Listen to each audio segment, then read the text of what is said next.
GS 리테일 2022년도 실적을 스루프 회계로 분석을 해서 2023년도 매출액까지 예측해보는 내용을 진행하도록 하겠습니다. 매출은 14%, 영업이익은 9.2% 증가했습니다. 그리고 상품 회전율이 39회전 산출이 됐습니다. 이것이 높은 회전율인지 낮은 회전율인지 생각해 보는 것으로 하겠습니다. 구독, 좋아요는 제게 큰 힘을 실어 주시는 게 되겠고요. 1.5 배속을 보셔도 좋을 것 같습니다. 먼저 원가회계 손익으로서 매출이 10조 5천억 원대를 달성해서 전년보다 14%가 증가했고요. 상품이 17% 증가를 했습니다. 상품 매출원가 상으로는 재고의 증가는 이익의 증가로 산출되기 때문에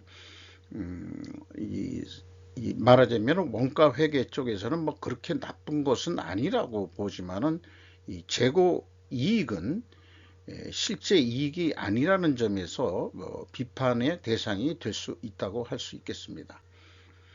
판매 관리비가 그 29.1% 크게 증가해 가지고 영업이익은 2,564억 원으로서 9.6% 증가에 그쳤습니다.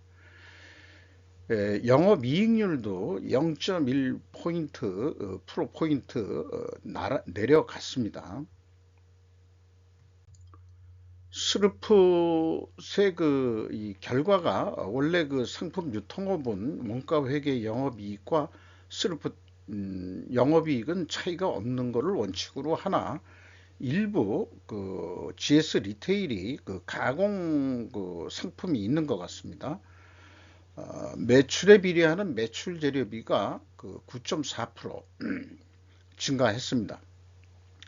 이 두 가지만 비교할 때 상품 매입 단가가 분명히 인플레 때문에 상승했다고 가정을 한다면은 판매 가격은 더 높게 인상을 했다라고 추론을 할 수 있겠습니다. 그래서 스루풋이 27.7% 증가했고요. 스루풋율은 3%가 상승했습니다. 운영 비용이 29.8% 거의 30%가 증가했고요.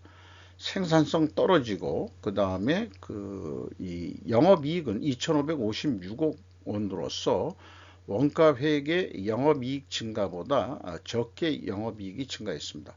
차이는 7억 8,900만 원뿐이 차이가 안 나니까 제조가격이 틀려서 전체 그 상품 매출액에서 가공비가 배부되는 그 상품은 얼마 없다 이런 얘기가 되겠죠. 재고자산 내역을 보면은 이 상품이 293억 원이 증가했습니다. 그리고 저장품이란 게 좀 있네요. 그리고 GS 리테일은 그 재고자산 평가 손실 작업을 하고 있습니다. 4억 4,200만 원 평가 손실을 잡았습니다. 비용의 성격적 분류를 내역을 분석을 해 보면은 1번 매출원가 재료비 그 상품 매출원가라고 뭐 얘기해도 그 틀릴 건 없는 거고요. 9.4% 증가했고 운영 비용은 그 29.8%가 증가했습니다. 그리고 그 가공비를 산출해 낼 수 있는데 37.8%가 금액상으로 증가했고요. 가공 비율이 0.5% 상승했습니다. 그렇다면은 이 상품 매출 원가 재료비 성격으로서의 상품 매입 가격은 0.5%가 내려갔다 이렇게 이제 해석이 될 수도 있겠습니다. 이게 뭐 전체를 대변하는 건 아니겠지만은 제조가는 좀 틀리니까 해석을 좀 달리할 수도 있을 것 같습니다. 재고자산 매출원가 회계 투명성 검증 3단계가 있는데 이 제조업 용어를 그냥 썼습니다. 총 제조 비용인데 총 상품 원가 비용 이렇게 얘기를 해도 될 것 같아요. 갭이 68억 원 나 있고 이렇게 되어 있는데 큰 차이가 아닙니다만은 2020년도는 1209억 원으로 이 차이가 너무 큰 것이 좀 문제가 될 것 같습니다. 그리고 그 PQ 총 제조 비용의 차이는 PQ 총 생산 재료비니까 여기는 뭐 매출 원가라고 비교를 해도 될 것 같아요. 이것도 그 차이가 똑같이 납니다. 자, 그러면은 왜 그 2022년도에 1209억 원이나 차이가 나느냐? 이거를 보면은 회사의 그 비성분 데이터를 다 합치면은 2020과 2021년도는 일치를 합니다만은 2020년도 거는 2021년도에 2개년도 그 비용을 그 비교해서 공시를 하거든요. 거기에 차이가 비성분은 8조 3천억을 냈는데 손익계산서에 매출원가하고 판매관리비 합과 일치를 해야 됩니다만은 매출원가 더하기 판매관리비의 합이 더 적습니다. 그래서 그 비성분 합계액에 공시된 데이터가 1206억 원이 더 많게 그 공시가 됐어요. 자, 왜 이런 일치하게 공시가 돼야 되는데 왜 일치하지 않느냐 하는 문제는 회사에서 어떠한 해명이 있지를 않습니다. 좀 미리 말씀드리면은 이 중단 영업이 뭔가 있었지 않았느냐 이렇게 이제 판단이 됩니다. 회계 투명성 2단계로서 이 상품의 그 증가맥과 그 다음에 그 비성분의 재고자산의 변동액이 일치를 하죠. 여기 이 PQ 그 총 제조 비용의 차이하고 일치를 하는데 2020년도만 다르고요. 그런데 이 비가공비 저장품의 증가매까지 하면은 그 차이는 70억 이상으로 또 차이가 납니다. 이 재고자산의 변동 범위 금액이 어떻게 이렇게 그 361억 원이 나왔는지는 그 추적할 만한 단서를 찾지를 못했습니다. 자관 갭이 있다는 얘기예요. 그리고 그 현금흐름표 기준 전체 재고자산의 증가액은 일치를 합니다. 그런데 2020년도 역시 그 54억 원 또 총 제조 비용 총 뭐 상품 영업 비용이라고 얘기해도 되겠지만은 54억 원 차이가 있는데 불명확하게 나타납니다. 그리고 말하자면은 기준일은 스루풋에서 기준을 하고 있는 거고요. 여기에서는 이제 상품 하나인데 GS 리테일은 기준 2로 가져가고 있는 거로 확인이 됩니다. 예, 뭐 그렇다고 좀 봐야 되겠죠. 그렇게 생각이 됩니다만은 어찌 보면은 그 기준 1로 2022년도에는 복구가 됐다. 뭐 이렇게도 좀 생각할 수 있을 것 같네요. 왜냐하면은 재고자산 평가손실 환입액을 가감하면은 재고자산의 변동 범위는 일치한다. 또 이렇게 봐야 될 것 같습니다. 이 해석을 하는 데 있어서 좀 제대로 제가 판단을 좀 못했던 것 같은데 일단 기준은 상품이다 라고 판단이 됩니다. 자, 근데 2단계에서는 좀 차이가 있었죠. 그게 좀 불명확하다는 얘기고 현금으로는 전체 금액이니까 전체 금액으로는 맞는다. 그러면은 또 제가 이 해석을 또 좀 착각을 잠깐 또 한 거네요. 죄송하게 생각합니다. 2단계 내용이 더 중요하다고 볼 수 있겠습니다. 이렇게 오늘 헷갈리는지 모르겠네요. 자, 운영비용에서 인건비가 5,133억 원이 집행돼서 작년보다 26.3% 증가했습니다.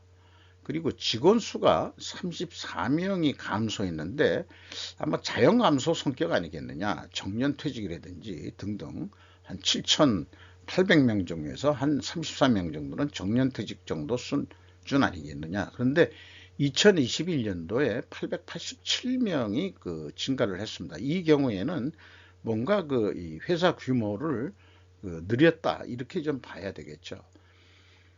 어쨌든 금액이 임금 인상이 27% 가까이 인상을 시켰다 이렇게 이제 판단이 됩니다. 지급 수수료가 45.2%나 크게 증가했고요. 광고비도 42.6%나 크게 증가를 했습니다. 미리 말씀드리자면은 리테일 경쟁업체 BGF 리테일이 있는데 리테일도 별도 방송을 할 예정입니다만은 인당 평균 연봉은 1천만 원 이상이 높다. 그러면은 BGF 리테일의 경영 성과가 어떻든지 간에 개인적으로 어디에 취직하고 싶으냐 그러면은 당연히 BGF 리테일에 취직을 하고 싶겠죠. 그게 뭐 차이점이라고 봅니다.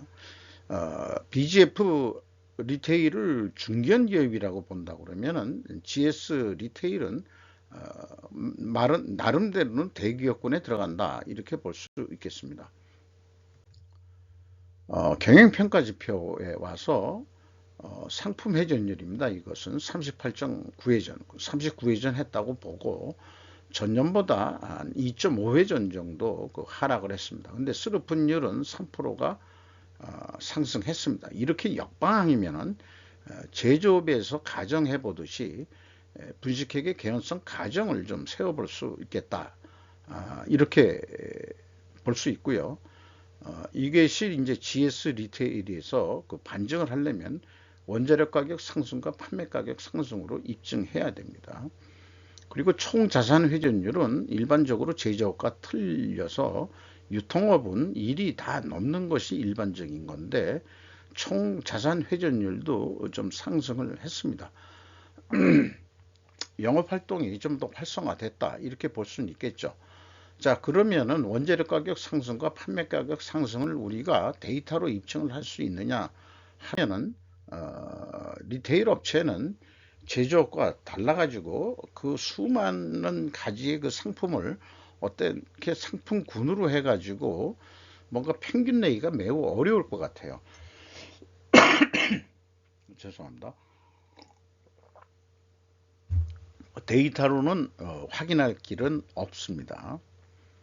그래서 지금까지 논의한 거를 좀 충분 조건이란 논리 도구로 좀 더 우리가 논리를 정리를 해보면은 만약 뭐뭐 하되면 된 그러면 뭐뭐 할 것이다. 왜냐하면은 뭐뭐 하기 때문이다 라고 풀어 매길 수 있어야 됩니다. 자, 그렇다면은 다시 한번 얘기하면은 재고 회전율 하락과 수르풋율 상승 역방향은 분식회계 개연성 가정을 한다.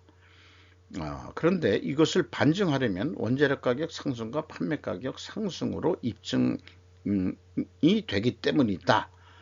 그런데 입증은 불가하다. 그렇다면은 우리가 투명성 법정에 서가지고 제가 그 변호인으로서 GS 리테일을 변호를 한다면은 필연적으로 존재할 다른 결과 증거들을 제시를 해야 되는데 재고 회전율을 수량으로 산출해서 제시하면은 실질적으로 상품량이 증가해 가지고 재고량이 증가해서 상품 회전율이 떨어졌다 라고 입증할 수 있을 것 같기도 해요. 근데 뭐 안 해본 입장에서 그냥 추측은 정확한 게 아니죠. 한 가지 더 필연적으로 존재할 거라면은 재고 흐름 양식에 의해서 재고자산 명세에 제가 항상 위에다가 재고 흐름 양식을 표현해 주고 있는데 거기에서 2022년도 상품 매입액을 검증을 할 수 있어야 된다. 두 가지 필연적으로 존재할 다른 증거로서 해가지고 연말에 재고액이 이렇게 맞아 떨어진다라는 것을 보여줘야 된다. 이런 얘기가 되겠습니다. 현금 재무지표로서 캐펙스 자본적 투자는 82억 수준인데 구체적인 내용은 파악하지 않았고요. 종속기업 비율이 35.4%로 내려갔습니다. 그리고 EAT 세후 현금 흐름은 9,542억 원의 현금을 벌었는데 순이익률로 현금 수익률로 따지면 19.8%에서 0.4% 상승을 했습니다. 채권자한테 971억 원을 추가로 차입을 해가지고 이자 부채 레버리지율은 14.5%로 증가를 했습니다. 의외로 이자 부채 지급이자율이 꽤 높게 나오네요. 뭐 유사하게 나오니까 이 지급이자율이 맞는 거겠죠. 상당히 높은 이자율을 쓰고 있는 것으로 보입니다.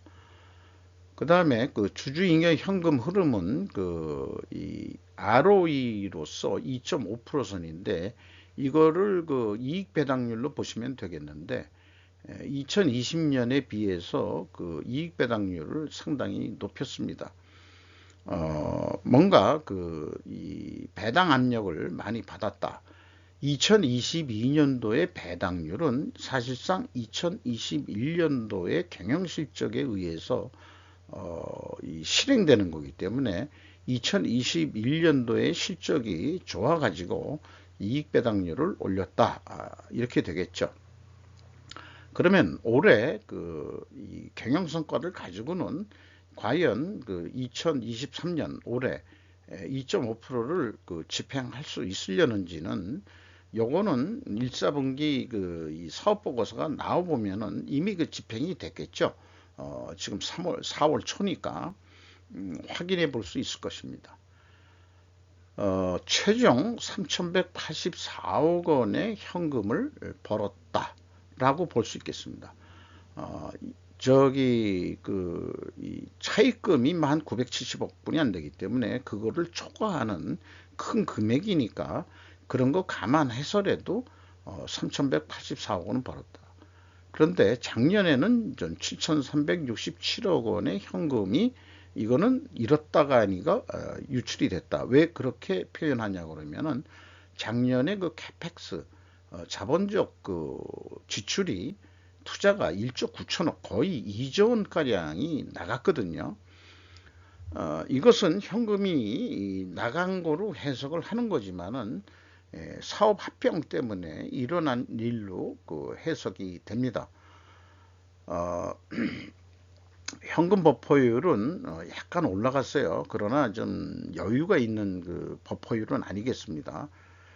그 다음에 이익잉여금률은 좀 떨어졌어요. 2.4%. 주주잉여 현금 흐름은 연차 배당입니다. 이게 그래서 아까 현금 흐름표에 나온 금액하고 검증이 됩니다. 이것은 자본 변동표에서 뽑는 금액이고요. 합병으로 인한 변동이 9,731억 원이 있었습니다. 그래서 아까 가공비가 올라가고 뭐 그런 것도 자회사였던 거고 그다음에 프레시 음식이다 뭐 이런 것들을 만드는 건데 자회사로 독립을 시켰다가 뭐가 좀 상황이 안 좋으니까 다시 흡수 합병을 한 것 같습니다. 이렇게 해서 2022년도 실적을 가지고 2023년도 이 실적을 예상해 보면은 한 12조 원 정도 하지 않겠냐. 그러면 12조 원이 달성이 된다면은 영업이익은 2,240억 원. 근데 2022년도 실적보다는 적어진다 이 말이죠. 그렇다면은 회사는 더 매출을 더 좀 어떻게 해요? 판매 촉진을 해가지고 5% 정도 증가시킨다면 6천억 원을 더 팔아봐라 한다 그러면은 한 4,142억 원의 영업이익을 낼 수 있을 것이다. 이 경우 상품 재고가 17% 증가한다고 봤습니다. 그런데 반대로 상품 유통업도 재고가 상품이 17% 줄어든다 그러면은 영업이익은 재고이익이 없어짐으로 인해 가지고 1,554억 원뿐이 이익이 안 날 것이다. 이것이 아주 이 원가 회계의 맹점이라고 볼 수 있죠. 그래서 이 부분을 다시 상품에 맞춰 가지고 조금 표현을 달리 했는데 과거의 낡은 원가회계 패러다임에 기반한 정책, 원가세계 기득권 카르텔이 부당한 지대 추구를 방치하고는 미래를 꿈꿀 수 없다는 현실을 직시해야 된다. 이거 윤 대통령의 말을 제가 패러디한 겁니다. 상품 유통업부터 스루풋 손익 산출 방식을 글로벌 스탠다드로 도입해야 된다고 저는 강력하게 주장하는 바입니다. 왜냐? 매출이익은 매출액에서 상품 매출원가를 빼는 건데, 유통업에서. 그럼 상품 매출원가는 어떻게 뽑는 거냐 그러면 기초상품 재고액에서 상품 매입액을 더해 가지고 기말 상품을 빼는 것이 상품 매출원가죠.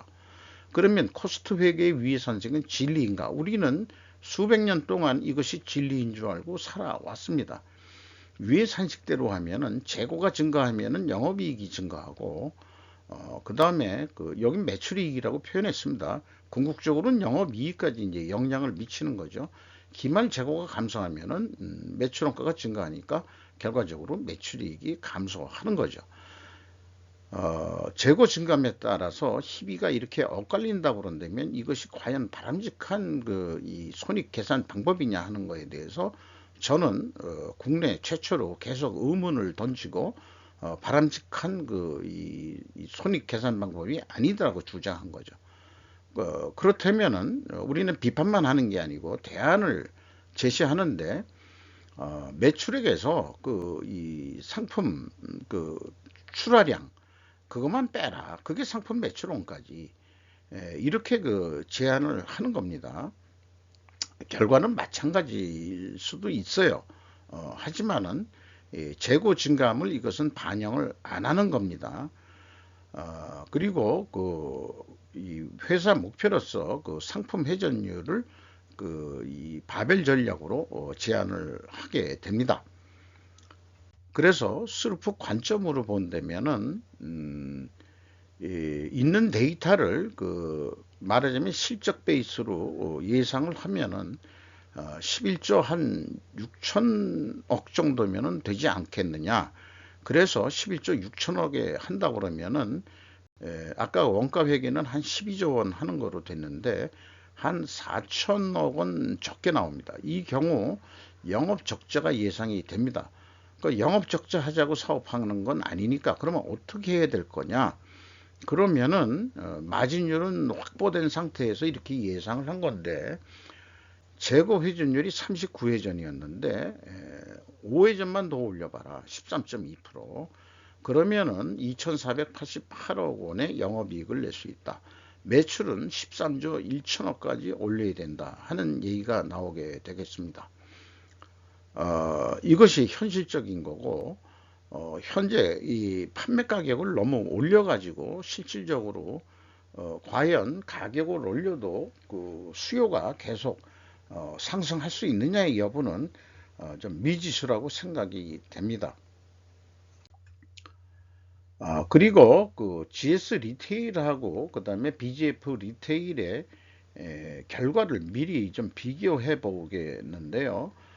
GS 리테일은 원가 영업이익률은 0.1%가 감소했는데 BGF 리테일은 0.4%가 이 증가를 했습니다. 근데 스루풋율로 비교를 해보면은 GS 리테일은 스루풋상으로는 3%가 상승했는데 BGF 리테일은 0.7%뿐이 상승을 안 했어요. 근데 원가 회계상으로 GS 리테일이 좀 경쟁에 뒤진 것 같지만 스루풋 입장에서 보면은 2.3% 더 이익을 냈다 이렇게 볼 수 있겠습니다. 거기다가 연봉을 보면은 GS 리테일이 6,570만 원이고 BGF 리테일은 5,380만 원입니다. 그러면은 인당 평균 임금이 1,190만 원, 1,200만 원 정도가 차이가 난다 그러면은 너무나 큰 차이가 아니냐. 같은 리테일 업종에서 GS 리테일이 직원 수도 더 많고 그러는데 이런 걸 보면은 어디가 잘하는 거냐. 회사가 돈도 벌지만 직원들한테 충분히 또 대우를 해주는 기업이 좋은 기업이겠죠. 요거 너무 차이가 좀 심하다 이렇게 좀 생각이 들어갑니다. 주가를 보면은 28,350원으로서 크게 변동은 없습니다. 장부 가격 70%대를 계속 GS 리테일은 유지하고 있고요. 5% 이상 주주는 GS가 57.9%를 가지고 있고 국민연금이 9.82%를 가지고 있고 외국인이 9% 선에 들어와 있습니다. 이상 GS 리테일 2022년도 실적 분석과 매출 예측을 해봤습니다. 감사합니다.